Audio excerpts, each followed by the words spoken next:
కాంచన 4 తెలుగు, తమిళ్, హిందీ భాషలో రిలీజ్ చేసేందుకు ప్లాన్ చేస్తున్నారు. మరి అక్కడి ప్రేక్షకులను ఈ ఫ్రాంచైజ్ మూవీకి కనెక్ట్ అవుతారో లేదో రానున్న రోజుల్లో తెలుస్తుంది. రాఘవ లారెన్స్ తెరకెక్కిస్తున్న కాంచన 4 చిత్రంలో పూజా హెగ్డే ప్రధాన పాత్ర పోషిస్తుంది. అయితే తాజాగా వచ్చిన సమాచారం ప్రకారం ఈ సినిమాలో పూజా హెగ్డేకి గ్లామర్ పాత్రలో కనిపించబోతున్నది కన్ఫర్మ్ అయింది. ఆమె పాత్ర ఒక వెనుకబడిన పల్లెటూరు అమ్మాయిగా ఉంటుందట. డి గ్లామర్ రోల్లో ఫుల్ మాస్ గా కనిపించబోతుంది పూజ.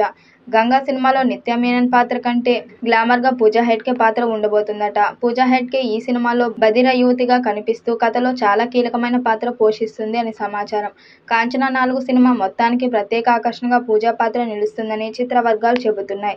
ఏదేమైనప్పటికీ ఫస్ట్ టైం డి గ్లామర్ రోల్లో పవర్ఫుల్ పాత్రలో నటిస్తుంది పూజ. ప్రస్తుతం ఈ సినిమా షూటింగ్ దశలో ఉంది. నోరా ఫతేహి కూడా ఇందులో ఒక కీలక పాత్ర పోషించింది.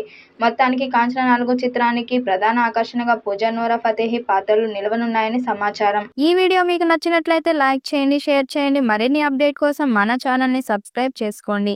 ఈ వీడియోపై మీ అభిప్రాయాన్ని కామెంట్ బాక్స్లో కామెంట్ చేయండి. నోటిఫికేషన్ కోసం పక్కనే ఉన్న గంట సింబల్ని గట్టిగా నొక్కండి.